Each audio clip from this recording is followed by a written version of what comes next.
Hello അസ്സാം വലൈക്കും welcome back to my channel. അപ്പോൾ ഇന്ന് ഞാൻ എൻ്റെ മെഷീനുകളുടെ വീഡിയോ ആണ് കേട്ടോ ചെയ്യണത്. ഞാൻ ഏത് മെഷീനൊക്കെയാണ് യൂസ് ചെയ്യണമെന്നുള്ളത് ഒന്ന് കാണിച്ചു തരാം. അപ്പോൾ അതിന് മുന്നേ നമ്മുടെ ചാനൽ സബ്സ്ക്രൈബ് ചെയ്യാതെ വീഡിയോ കാണുന്നവരൊക്കെ ഉണ്ട്, ഒരുപാട് പേര് അങ്ങനെയാണ് വീഡിയോ കാണുന്നത്. അപ്പോൾ അതെന്തായാലും വീഡിയോസൊക്കെ ഇഷ്ടപ്പെടുകയാണെങ്കിൽ നമ്മുടെ ചാനലൊന്ന് സബ്സ്ക്രൈബ് ചെയ്തിട്ട് വീഡിയോസൊക്കെ ഒന്ന് കാണാം കേട്ടോ. അതുപോലെ തന്നെ വീഡിയോസൊക്കെ ഇഷ്ടപ്പെട്ടാൽ ലൈക്ക് ചെയ്യാനും ഷെയർ ചെയ്യാനും കമൻറ്റ് ചെയ്യാനൊന്നും മറക്കരുത്. നിങ്ങൾക്ക് എന്തെങ്കിലുമൊക്കെ അഭിപ്രായങ്ങളുണ്ടെങ്കിൽ ഒന്ന് കമൻറ്റ് ചെയ്യാം കേട്ടോ. അപ്പോൾ എന്താണ് എൻ്റെ മെഷീനുകൾ ഞാൻ നിങ്ങളെ കാണിച്ചു തരാം. അപ്പോൾ ഞാൻ ഈ മെഷീനാണ് കേട്ടോ യൂസ് ചെയ്യുന്നത്. സ്റ്റിച്ച് ചെയ്യാനായിട്ട് ബ്രൂസിൻ്റെ പവർ മെഷീനാണ് ഞാൻ യൂസ് ചെയ്യുന്നത്. അപ്പോൾ ഞാൻ ഈ മെഷീൻ യൂസ് ചെയ്യൽ തുടങ്ങിയിട്ട് ഇപ്പോൾ 4 വർഷമായിട്ടുണ്ട് കേട്ടോ. ഇതുവരെ എനിക്കൊരു കംപ്ലയിൻസും വന്നിട്ടില്ല ഈ മെഷീനിന്. ഒരു കംപ്ലയിൻസ് എന്ന് വെച്ചാൽ ഒന്നും ഇതുവരെ അങ്ങനെ വന്നിട്ടില്ല കേട്ടോ. അപ്പോൾ ഇതാ ഈ ഒരു പ്ലഗിൽ ഇങ്ങനെ കൊടുത്തു കഴിഞ്ഞാൽ സ്വിച്ച് ഇട്ടിട്ട് ഇതിൻ്റെ വലത്തേ ഭാഗത്തായിട്ടാണ് മെഷീൻ്റെ സ്വിച്ച് വരുന്നത്. ഈ ഒരു സ്വിച്ച് ഇവിടെ ഇട്ട് കൊടുത്തു കഴിഞ്ഞാൽ നമ്മുടെ സ്റ്റിച്ച് ചെയ്യുന്ന ഭാഗത്ത് ലൈറ്റ് കത്തും കേട്ടോ. എന്നിട്ടാണ് സ്റ്റിച്ച് ചെയ്തെടുക്കുക. അപ്പോൾ ഇതിൻ്റെ നൂലിടുന്നത് ഇതാ ഈ ഭാഗത്താണ്, കുറച്ച് ദൂരത്തു നിന്നാണ് വരുന്നത്. അപ്പോൾ ഞാനിത് അങ്ങോട്ട് തട്ടി വെച്ചേക്കാണ് കേട്ടോ. അത് ഈ ഒരു ഭാഗത്തേക്കായിട്ട് തിരിച്ച് വെച്ച് കൊടുക്കുകയൊക്കെ ചെയ്യുക, ഏത് ഭാഗത്തേക്കാണ് വേണ്ടെന്നുള്ളത്. ഈ ഒരു വടിയുടെ മുകളിലാണല്ലോ നിൽക്കുന്നത്. അപ്പോൾ ത്രെഡൊന്ന് ലൂസാക്കിയിട്ട് ഈ നൂല് നമുക്ക് ഇങ്ങോട്ട് വേണമെങ്കിൽ വെക്കുകയൊക്കെ ചെയ്യാം. ഞാൻ പിന്നെ അവിടെ ഒരു പ്ലഗ് വരുന്നതുകൊണ്ട് ഞാൻ കുറച്ച് അങ്ങോട്ട് മാറ്റി വെച്ചതാണ് കേട്ടോ. അപ്പോൾ ഇത് ഈ ഒരു ഹോൾസിൽ കൂടെ ഒക്കെയാണ് നൂല് കൊടുക്കുന്നത്. അപ്പം ഞാൻ ഈ ഒരു മെഷീൻ വാങ്ങിച്ചത് എനിക്ക് ഫസ്റ്റ് ഒരു ഷോപ്പ് ഇട്ടായിരുന്നു കേട്ടോ, സ്റ്റിച്ചിങ് ഷോപ്പ് ബൊട്ടിക്കായിട്ട് തന്നെയാണ് നമ്മൾ ചെയ്തിരുന്നത്. അപ്പോൾ ഫസ്റ്റ് കൊറോണയുടെ ആ ടൈമിലാണ് നമുക്ക് അത് വീട്ടിലേക്ക് ഷിഫ്റ്റ് ചെയ്യേണ്ടി വന്നു കേട്ടോ. അപ്പോഴാണ് ഞാൻ ഈ ഒരു മെഷീനും ഈ ഒരു സംഭവങ്ങളൊക്കെ സ്റ്റിച്ചിങ്ങൊക്കെ ഞാൻ വീട്ടിലേക്ക് ആക്കിയത്. അപ്പോൾ അന്ന് ഞാൻ വാങ്ങിച്ചിട്ടുണ്ടായിരുന്നു കേട്ടോ. അപ്പോൾ 4 വർഷം ആയിട്ടുണ്ട് കേട്ടോ ഈ ഒരു മെഷീൻ വാങ്ങിച്ചിട്ട്. അപ്പോൾ ഈ മെഷീൻ്റെ ഫുട്ട് പൊക്കുന്ന സംഭവം ഇത് താഴത്താണ് കേട്ടോ വരുന്നത്. താഴത്ത് ഈ ഒരു സാധനം ഉണ്ടല്ലോ, ഇത് നമ്മളിങ്ങനെ അങ്ങോട്ട് പ്രസ് ചെയ്യുമ്പോഴാണ് ഇവിടെ ഫുട്ട് പൊന്തുക കേട്ടോ. അപ്പോൾ നമ്മൾ കൈ കൊണ്ട് പൊക്കി കൊടുക്കലല്ലേ സാധാരണ മെഷീനൊക്കെ, ഇതിന് അങ്ങനെ അല്ല കേട്ടോ. അപ്പോൾ നമ്മൾ സ്റ്റിച്ച് ചെയ്യുന്ന സമയത്ത് ഇപ്പോൾ കൈ കൊണ്ട് ആക്കില്ല, ഇതുപോലെ നമ്മൾ കാല് വെച്ചിട്ട് നമ്മുടെ കാലിൻ്റെ മുട്ടുണ്ടല്ലോ, മുട്ടുഭാഗം വെച്ചിട്ട് ഇതുപോലെ ഇങ്ങനെ ആക്കുമ്പോഴാണ് ഇവിടെ ഫുട്ട് പൊക്കാൻ പറ്റുക കേട്ടോ. അങ്ങനെയാണ് ഇതിൻ്റെ ഒരു സിസ്റ്റം വന്നിട്ടുള്ളത്. അപ്പോൾ ഇതിൻ്റെ ഈ ഒരു ഫോട്ടിൻ്റെ അവിടുത്തെ സംഭവം ഉണ്ടല്ലോ, ആ സ്ക്രൂ ഒക്കെ ഞാൻ തന്നെയാണ് കേട്ടോ അഴിച്ചിട്ട് കുറച്ചൊക്കെ കഴിയുമ്പോൾ സ്റ്റിച്ച് ചെയ്ത് കുറച്ചൊക്കെ കഴിയുമ്പോൾ ഞാൻ ആ ഒരു സ്ക്രൂ ഒക്കെ അഴിച്ചിട്ട് ഞാൻ അവിടെ ക്ലീൻ ചെയ്തെടുക്കാറൊക്കെ ഉണ്ട് കേട്ടോ. പിന്നെ നമ്മുടെ സ്റ്റിച്ചിൻ്റെ ലെങ്ത്ത് അഡ്ജസ്റ്റ് ചെയ്യുന്ന സംഭവമാണത്. ഇതിങ്ങനെ പ്രസ് ചെയ്യുമ്പോഴാണ് നമ്മൾ കെട്ടിട്ടിട്ട് സ്റ്റിച്ച് ചെയ്യില്ലേ, അത് ചെയ്യാൻ ഇത് പ്രസ് ചെയ്യുകയാണ് ചെയ്യുക. ഇത് സ്പീഡ് കുറക്കും കൂട്ടുകയൊക്കെ ചെയ്യണതാണ് കേട്ടോ.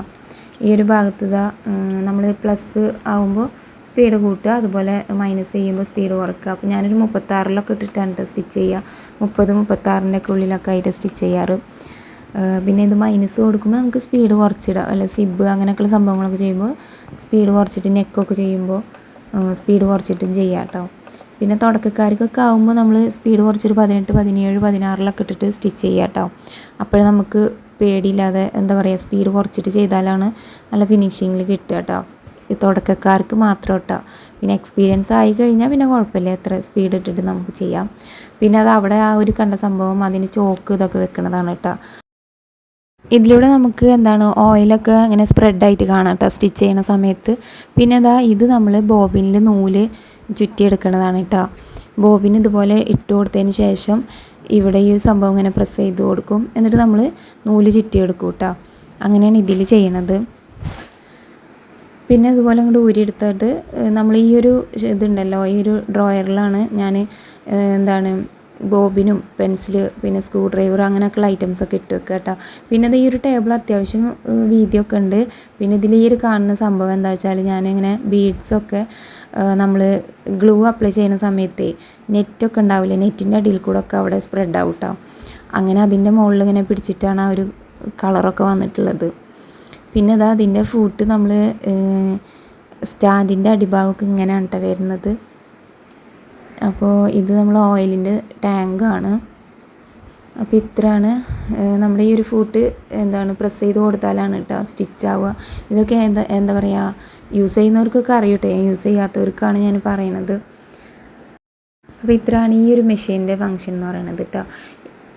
ഇനി ഞാൻ അടുത്ത മെഷീൻ്റെ കാര്യങ്ങൾ പറഞ്ഞുതരാം. അപ്പോൾ ഇത് ഞാൻ ലോക്ക് ചെയ്യാൻ ഉപയോഗിക്കുന്ന മെഷീനാണ് കേട്ടോ. അപ്പോൾ ഇതൊരു എംബ്രോയ്ഡറി മെഷീനാണ്, നമ്മുടെ ജനോമിയുടെ മെഷീനാണ് കേട്ടോ.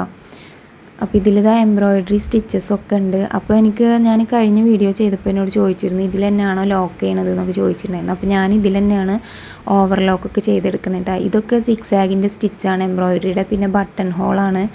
പിന്നെ അതുപോലെ തന്നെ നമ്മളെ നോർമൽ സ്റ്റിച്ചാണ് കേട്ടോ സെൻറ്ററിൽ കാണുന്നത്. അതിൻ്റെ ഫങ്ഷൻസൊക്കെ മാറ്റിയിട്ടിട്ടാണ് നമ്മൾ ഓരോന്നും സ്റ്റിച്ച് ചെയ്തെടുക്കുക. പിന്നെ ഇത് ലെങ്ത്ത് അഡ്ജസ്റ്റ് ചെയ്യണതാണ് കേട്ടോ, സ്റ്റിച്ചിൻ്റെ ലെങ്ത്ത് കൊടുക്കുന്നത്. അതുപോലെ ഇതിൻ്റെ ഫങ്ഷൻസാണ്, അതിൽ സെലക്ട് ചെയ്തിട്ടാണ് നമ്മൾ സ്റ്റിച്ച് ചെയ്തെടുക്കുക. അപ്പോഴാണ് അതിനനുസരിച്ച് വരുള്ളൂ കേട്ടോ. പിന്നെ ഇതാ ഈ ഒരു ഭാഗത്ത് കൂടെ ഒക്കെയാണ് നൂല് കോർത്തെടുക്കുക കേട്ടോ. അപ്പോൾ ഇതിൽ കുറേ സ്റ്റിച്ചസ് വരുന്നുണ്ട്. അപ്പോൾ എല്ലാം യൂസ് ചെയ്യാറൊന്നുമില്ല കേട്ടോ. ഞാൻ ഓവർലോക്കും ചെയ്യുക, ഇൻ്റർലോക്കും ചെയ്യുക, പിന്നെ ബട്ടൺ ഹോൾ വെക്കുക, ബട്ടൺസ് വെക്കുക, ഇതൊക്കെ ഞാൻ ഈ ഒരു മെഷീൻ വെച്ചിട്ടാണ് കേട്ടോ യൂസ് ചെയ്യുന്നത്. അപ്പോൾ ഇതിൻ്റെ ഓവർലോക്ക് എങ്ങനെ ഞാൻ ചെയ്യണമെന്നുള്ളത് ഞാൻ അടുത്തൊരു വീഡിയോ ആയിട്ട് ചെയ്യാം കേട്ടോ. അപ്പോൾ ഇതിൻ്റെ ഫൂട്ട് പൊക്കണ സംഭവം ഞാനിതിലിപ്പോൾ നോർമൽ ഫൂട്ടാണ് കേട്ടോ ഇട്ടിട്ടുള്ളത്. ഫൂട്ട് ഇതാ ഇവിടെ വെച്ചിട്ടാണ് കേട്ടോ പൊക്കുക. ഈ ഒരു സംഭവം മേലക്കാക്കുമ്പോഴാണ് ഫൂട്ട് പൊങ്ങുക. നമ്മൾ ഈ ഒരു ഫൂട്ട് നമ്മൾ ഊരിയെടുത്തിട്ട് നമ്മൾ അടുത്ത ഫൂട്ട് ഇട്ട് കൊടുക്കണം എന്നുണ്ടെങ്കിൽ ഇത് പൊക്കി വെച്ചതിന് ശേഷം ഇവിടെ ജസ്റ്റ് ഇങ്ങനെ ഒന്ന് പ്രസ് ചെയ്ത് കൊടുത്താൽ മതി കേട്ടോ. ഈ ഒരു ബാക്ക് ഭാഗത്തിട്ടാണ്, ഇതല്ല ഇപ്പുറത്തതാ ഇവിടെ ഒന്ന് പ്രസ് ചെയ്ത് കൊടുത്താൽ മതി, അതുകൊണ്ട് വീഴും കേട്ടോ. അപ്പോൾ നമ്മൾ എന്നിട്ട് അടുത്ത ഫൂട്ട് വെച്ച് കൊടുക്കുക. അപ്പോൾ ഇതുപോലെ ഇങ്ങനെ ഫൂട്ട് വെച്ച് കൊടുത്തിട്ട് ആ ഒരു ഗ്യാപ്പിൽ കറക്റ്റാക്കി വെച്ച് കൊടുത്തതിന് ശേഷം താഴത്തേക്ക് നമ്മൾ ആ ഫൂട്ട് ഇടുന്ന സംഭവം ഉണ്ടല്ലോ, അത് താഴത്തേക്ക് വെച്ച് കൊടുത്താൽ അതിൽ സെറ്റായിട്ടാണ്. അങ്ങനെയാണ് ഇതിൻ്റെ ഫൂട്ട് ഇടുന്നത്. അപ്പോൾ നമുക്ക് ഏത് ഫൂട്ടാണെങ്കിലും മാറ്റി ഇട്ടിട്ട് യൂസ് ചെയ്യാം. പിന്നെ ഇതിൻ്റെ ഈ ഒരു പിന്നൊക്കെ ഈ ഒരു ഭാഗത്താണ് കേട്ടോ വരുന്നത്. പിന്നെ ഇതിൽ ഇഞ്ചസും കാര്യങ്ങളും കണക്കുകളൊക്കെ ഉണ്ട് കേട്ടോ, മെഷർമെൻറ്റൊക്കെ ഉണ്ട്. പിന്നെ ഇതിൻ്റെ ഫൂട്ട് നമ്മൾ താഴത്താണ് നമ്മൾ ചവിട്ടുന്ന സംഭവം, അത് ഇങ്ങനെ അടിയിലാണ് കേട്ടോ വന്നിട്ടുള്ളത്. അപ്പോൾ ഇത് ടേബിൾ ടോപ്പ് ആയതുകൊണ്ട് ഞാൻ ഇതിനൊരു ടേബിൾ സെപ്പറേറ്റ് ചെയ്തെടുത്തതാണ് കേട്ടോ. അപ്പോൾ ആ ഒരു ടേബിളിൻ്റെ അടിയിലൊരു ഭാഗത്താണ് ഞാൻ ആ ഒരു ഇത് വെച്ചിട്ടുള്ളത്. പിന്നെ ഇതിൻ്റെ ടേബിളിൻ്റെ മുകളിൽ വെച്ചിട്ട് ഞാൻ സ്റ്റിച്ച് ചെയ്യണത്. പിന്നെ ഇത്തിരി ഒരു സ്ഥലത്തിൻ്റെ ഒരു പരിമിതി ഉണ്ട് കേട്ടോ. അപ്പോൾ ഞാൻ ഇങ്ങോട്ട് വെച്ചേക്കാണ്. ടേബിൾ അധികം കൊണ്ട് യൂസ് ചെയ്യാൻ പറ്റിയിട്ടില്ല. കുറച്ച് അങ്ങോട്ട് നീക്കി വെച്ചാൽ കുറച്ചും കൂടെ ടേബിൾ എനിക്ക് കിട്ടും. പക്ഷേ അപ്പുറത്ത് വേറൊരു ടേബിൾ വരുന്നതുകൊണ്ട് ഞാൻ ഇങ്ങോട്ട് നീക്കി വെച്ചേക്കാണ് കേട്ടോ. പിന്നെ അതിൻ്റെ ഫൂട്ടുകൾ, ബോബിൻസ്, കേസ് അങ്ങനെയൊക്കെയുള്ള സംഭവങ്ങൾ ഇട്ടേക്കുന്ന ആ ഒരു ഇതാണ് പെട്ടിയാണ് കേട്ടോ അത്. പിന്നെ ഇതിൻ്റെ 4-5 ഫൂട്ടുണ്ട് കേട്ടോ എൻ്റെ കയ്യിൽ. ഇനിയുണ്ട് ഫൂട്ടുകൾ, പക്ഷെ എൻ്റെ കയ്യിലിപ്പോൾ ഈ ഒരു മെഷീൻ്റെ കൂടെ കിട്ടിയിട്ടുള്ളത് ഈ ഒരു 5 അപ്പോൾ ഇത് നമ്മൾ ഇൻ്റർലോക്ക് ചെയ്യുന്ന ഫൂട്ടാണ് കേട്ടോ, ലോക്കൊക്കെ ചെയ്തെടുക്കുന്നത്. പിന്നെ പൈപ്പിംഗ് ഫൂട്ട്, പിന്നെ ആ ഒരു വൈറ്റ് കളറിൽ കാണുന്നതാണ് നമ്മുടെ ബട്ടൺ ഹോളിൻ്റെ ഫൂട്ട് ഇട്ടാൽ. പിന്നെ ഞാൻ അതിൻ്റെ മുകളിൽ ഇട്ടിട്ടുള്ളത് നോർമൽ ഫൂട്ടാണ്, നോർമൽ സ്റ്റിച്ച്, അതുപോലെ സിക്സാക്ക്, പിന്നെ എംബ്രോയ്ഡറി, ഓവർലോക്ക്, ഇതൊക്കെ ഞാൻ ഇതിലാണ് ചെയ്തെടുക്കുന്നത്. അപ്പോൾ ഇത്രയും 5 ഫൂട്ടുകളാണ് ഇപ്പോൾ എൻ്റെ കയ്യിലുള്ളത് കേട്ടോ. ഇതാണ് ഞാനിപ്പോൾ യൂസ് ചെയ്തുകൊണ്ടിരിക്കുന്നത്. അതിൽ ആ ഹെമ്മിങ് ഫൂട്ട് ഞാൻ അധികം യൂസ് ചെയ്യാറില്ല കേട്ടോ, ഇതുവരെ ഞാൻ അങ്ങനെ യൂസ് ചെയ്തിട്ടില്ല. പിന്നെ ഈ ഒരു ഡ്രോയർ ഇങ്ങനെ ഊരിയെടുത്ത് കഴിഞ്ഞാൽ ഇതിൻ്റെ ഒരു ഉള്ളിലായിട്ടാണ് കേട്ടോ നമ്മളെ കേസും ബോബിനൊക്കെ ഇട്ട് കൊടുക്കണത്. അപ്പോൾ ഈ ഒരു ഡോർ ഇങ്ങനെ തുറന്നു കഴിഞ്ഞാൽ ഈ കേസും ബോബിനൊക്കെ ഇതിലിടും. ഇതിൽ സാധാ മെഷീൻ്റെ സിംഗിൾ മെഷീൻ ഉണ്ടല്ലോ, അതിൻ്റെ കേസാണ് കേട്ടോ ഇട്ട് കൊടുക്കണത്. അതിങ്ങനെ ഇട്ട് കൊടുത്തിട്ട് ഇപ്പം ഞാനിതിൽ ഇപ്പോൾ ഈ കാണിക്കുന്നത് ഡ്രസ്സിൻ്റെ ഇതുണ്ടല്ലോ, ഗ്ലിറ്ററൊക്കെ ആയിട്ടുള്ള ഒരു സംഭവമാണ് കേട്ടോ. ഞാൻ ഡ്രസ്സൊക്കെ ലോക്ക് ചെയ്യുന്ന സമയത്ത് അതിൽ വീണിട്ട് ഇങ്ങനെ ആകെ പറ്റി പിടിച്ചിട്ടുണ്ട്, കുറച്ച് ദിവസമായി തുടച്ചിട്ടൊക്കെ. അപ്പോൾ ഒക്കെ ഒന്ന് ക്ലീൻ ചെയ്യാനൊക്കെ ഉണ്ട്. അപ്പോൾ ഈ ഒരു സംഭവം ഈ കറക്റ്റ് ഹോളിൽ കറക്റ്റാക്കിയിട്ട് ഇത് വെച്ച് കൊടുത്തിട്ട് അത് പ്രസ് ചെയ്ത് കൊടുത്താൽ ഈ ഒരു ഡ്രോയർ അതിൽ ഇരിക്കും കേട്ടോ. അങ്ങനെയാണ് ഇതിൻ്റെ സെറ്റിങ്സ്. അപ്പം ഞാൻ ഈ ഒരു ഫൂട്ടൊക്കെ ഇതിലിട്ട് വെക്കാറാണ്, എന്നിട്ട് ഇതിൽ നിന്ന് ആവശ്യത്തിന് എടുത്തിട്ട് യൂസ് ചെയ്യലാണ് കേട്ടോ.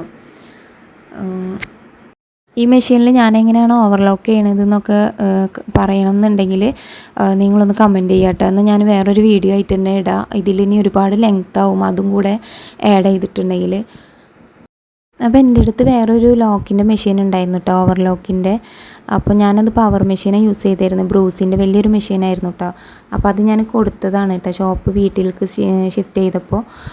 അപ്പോൾ ഞാൻ ഇതിലെങ്ങനെ ചെയ്യണമെന്നുള്ള വീഡിയോ ഞാൻ എന്തായാലും സെപ്പറേറ്റ് ചെയ്യാം കേട്ടോ. അപ്പോൾ ഇന്നത്തെ വീഡിയോ ഇത്രയൊക്കെയാണ് കേട്ടോ, നമ്മുടെ മെഷീൻ്റെ കാര്യങ്ങളൊക്കെ പറയാനുള്ളത്. അപ്പോൾ ഇനി എന്തെങ്കിലും നിങ്ങൾക്ക് ഡൗട്ട് ഉണ്ടെങ്കിൽ ഒന്ന് കമൻറ്റ് ചെയ്ത് ഞാൻ അതും കൂടെ ഞാൻ അടുത്ത വീഡിയോയിൽ ആഡ് ചെയ്യാം കേട്ടോ. അപ്പോൾ ഇനി നമുക്ക് എന്തായാലും നെക്സ്റ്റ് ഒരു അടിപൊളി വീഡിയോ ആയിട്ട് കാണാം. താങ്ക്